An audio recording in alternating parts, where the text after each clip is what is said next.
Thank you very much, everyone. What a nice group. What is that noise? I hear the noise of a crane or something. I love that noise. That means money. You hear that? It just started when I started speaking, so I guess they probably don't want to hear. So tonight we have a very special group of people. It's called farmers and ranchers and the people that I love. I love you all. A special, special group. And I want to welcome you to the Rose Garden Club, which is a special place. We just developed it, really. This used to be grass and it was unusable.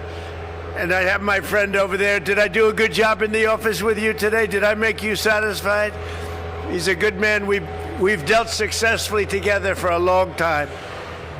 Oh, that's so much better without that noise. Thank you very much for turning that stupid machine off. But I want to welcome you to the Rose Garden Club. It's an incredible place. And this used to be grass, beautiful grass, but it was useless. You couldn't stand it. It was always wet. You know, this used to be a wetland, and the grass was wet. If it rained 7 days before, the grass was soaking wet. And we'd have reporters there. Female reporters would be holding their shoes like this, destroyed, ruined. Men, too. So we finally, after about 150 years, we decided to do something about it. And we put a beautiful stone that matches the White House, and people are loving this whole experience. We never had experience like this. We never had tables. We couldn't do anything. We never had press conference. Now we use it for pretty much everything. It's one of the most active places in the White House. And we're delighted to be joined by some of the hardest working, most dedicated patriots in our country. That's called the American farmers. We have great, great, incredible people. And I love you for a different reason. I think I get about 98% of your vote. At least. We're trying to figure out who the other 2% were. But the country was founded by farmers. 250 years later, you are the growers, the ranchers, the agricultural producers, and you feed the nation, and you power the entire world. And tonight I want to just say thank you, and that's why you're here. You're at this very incredible place called the White House, and really, I have a great respect for you people. You built America. You really did. You feed it, and you built it, and you're unbelievable people, and thank you very much.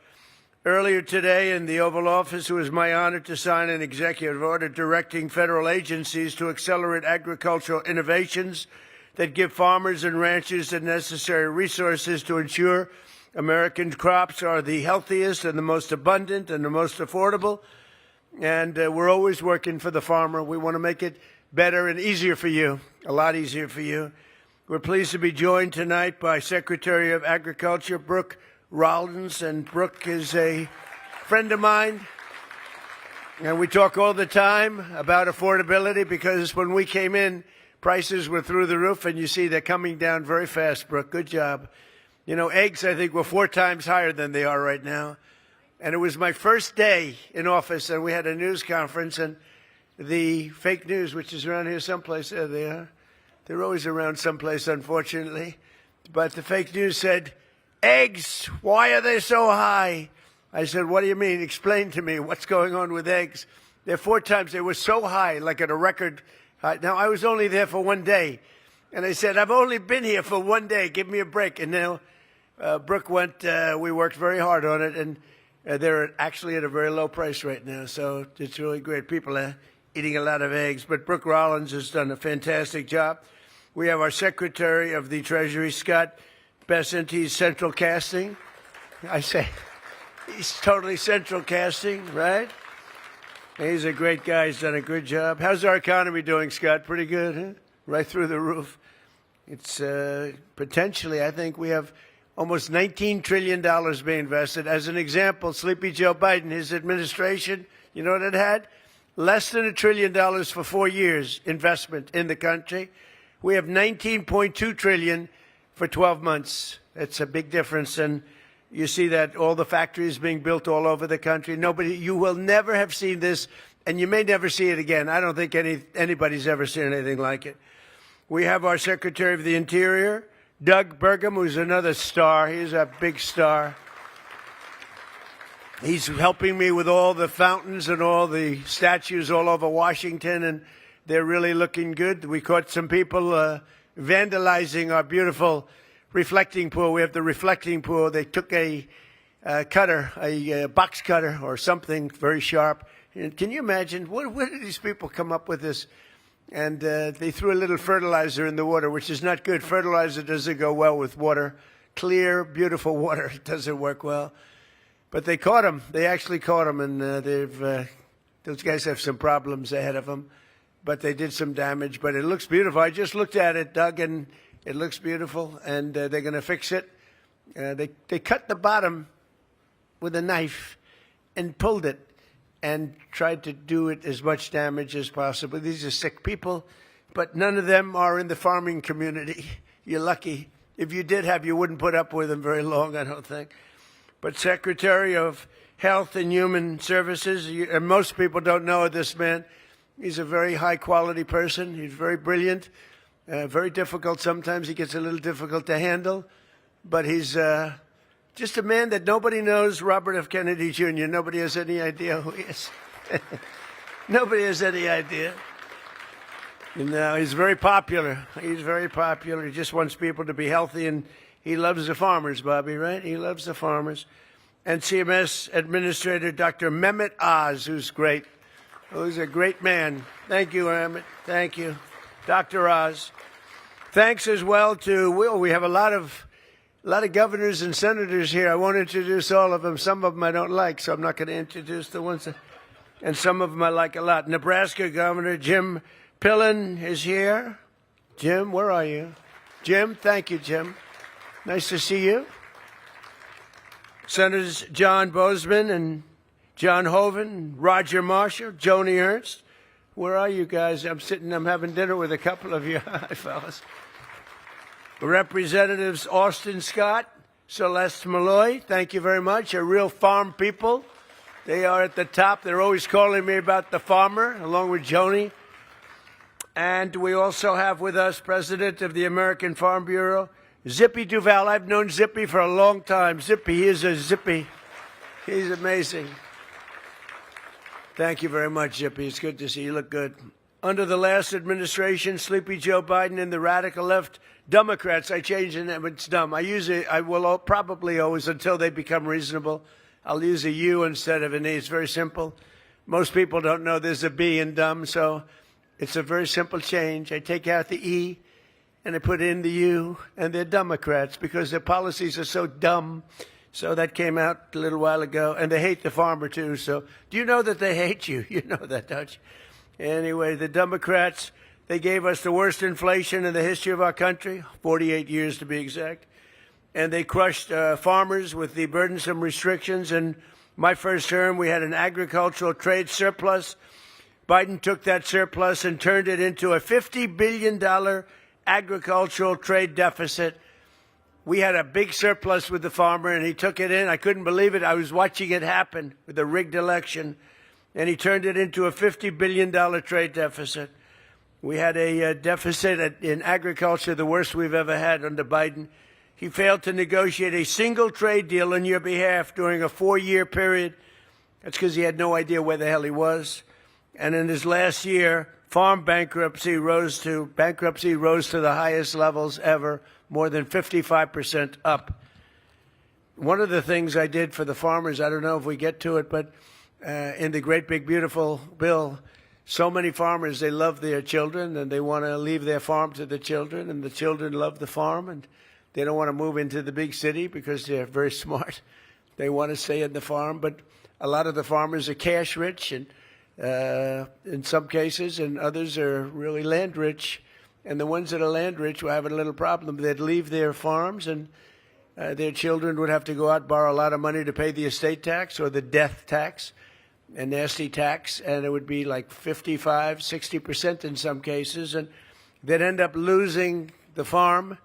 They'd go out, borrow the money, and the banks would end up owning the farm, and they did terrible things to themselves. It'd be, you know the story, it's a terrible thing, but there'd be suicides.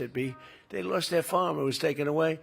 And I ended, in the great big beautiful bill, the death tax on farms and small businesses. So So if you like your children, good. If you don't like your children, I would say leave the farm to somebody else.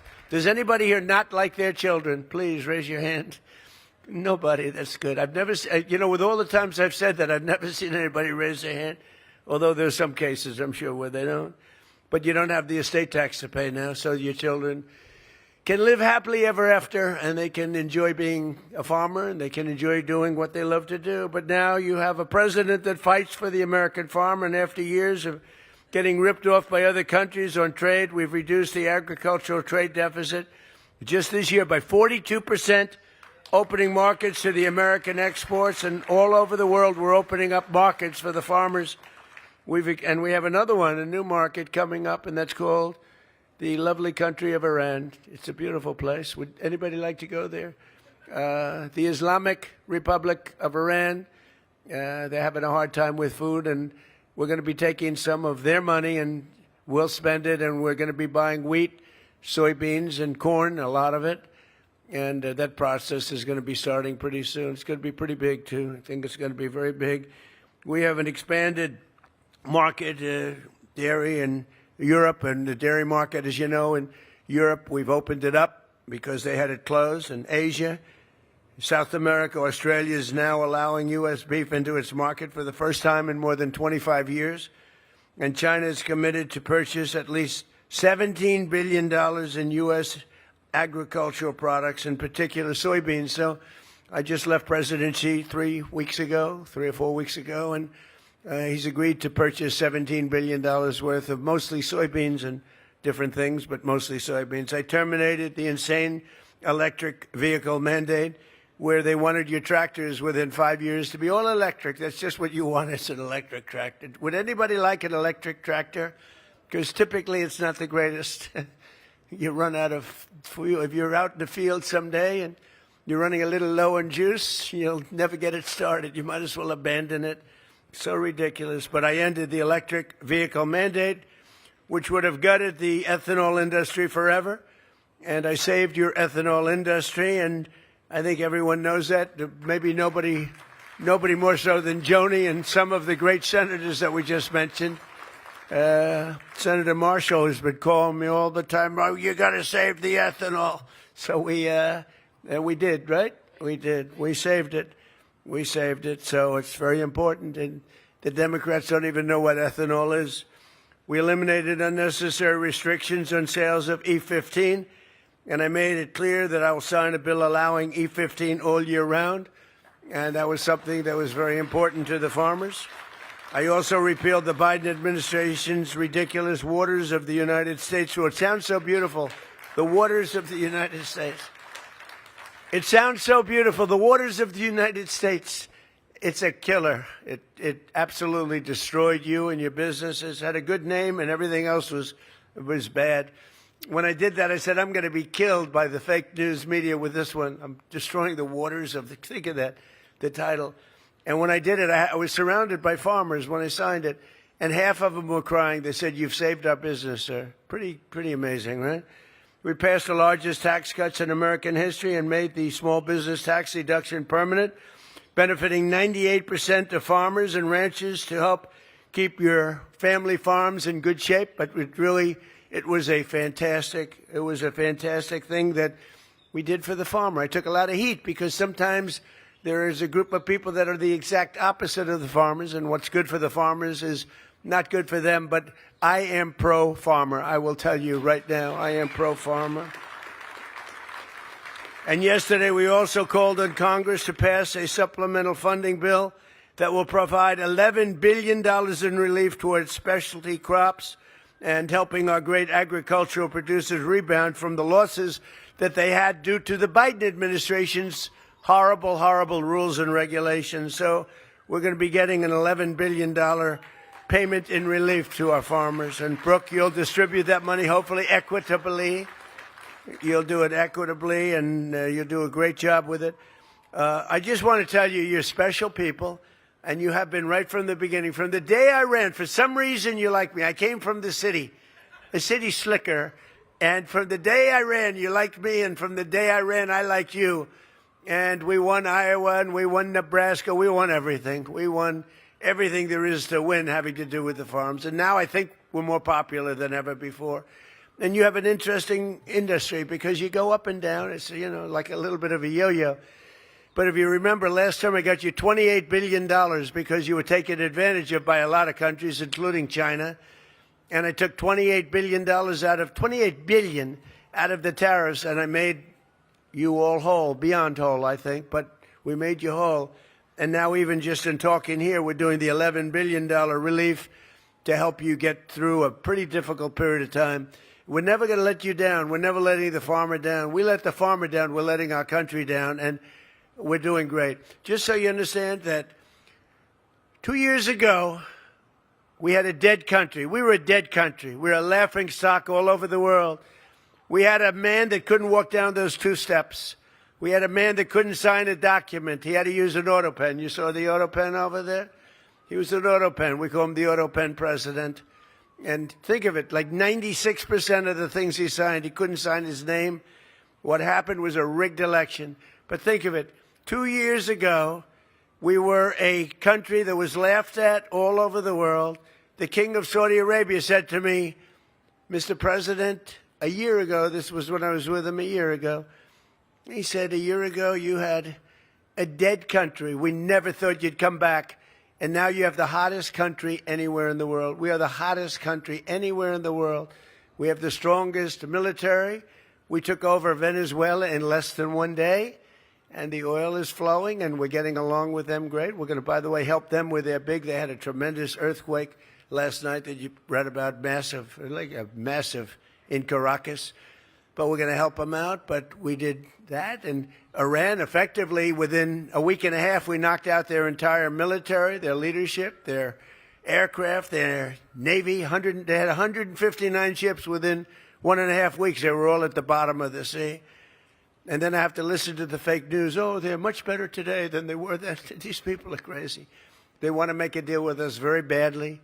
And we probably will. I think we will. But the strait is open. Yesterday, they took out 19 million barrels of oil. That's the most in the history of the strait. And the oil prices are dropping like a rock. And, you know, as goes oil, so goes everything else, including all of your products. You have to spend a lot of money for your tractors. Now you're going to be spending much less than you were spending just a few weeks ago. And, you know, with all of the, and Scott will tell you this, with all of the things you hear about, we had to go and make a U-turn. We had the best numbers we've ever had.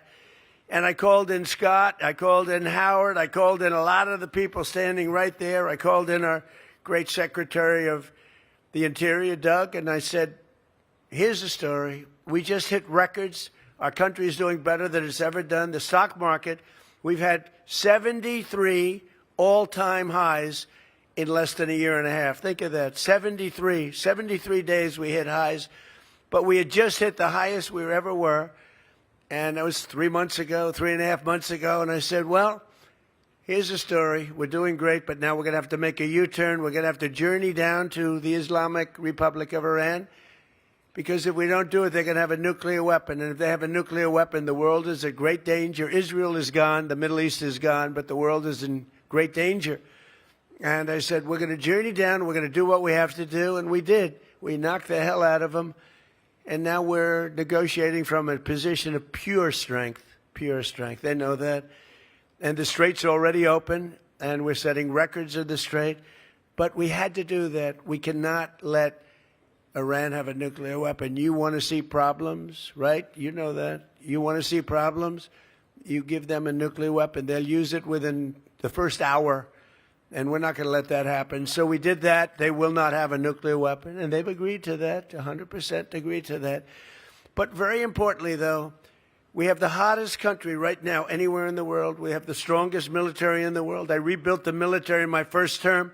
We have the strongest military anywhere in the world. We have the hottest country anywhere in the world. We're doing things that nobody believes. We're building more factories now than at any time in the history of our country. We're leading China by a lot on the AI. It's an AI revolution. We have the car companies pouring back into our country because of tariffs, because they don't want to pay the tariffs. So they're moving in from Canada, from Mexico, from Germany, from Japan, from South Korea, from all over the world. They're coming in. but we're building more factories than at any time and plants than at any time in the history of our country. And as far as I'm concerned, you are the people. You are the very special ones. You're the chosen ones. You're the farmers. And you're the ones that keep it all going. So I'm with you 1,000%, Brooke. Great job you're doing. If she doesn't do a great job, let me know. I will fire her immediately.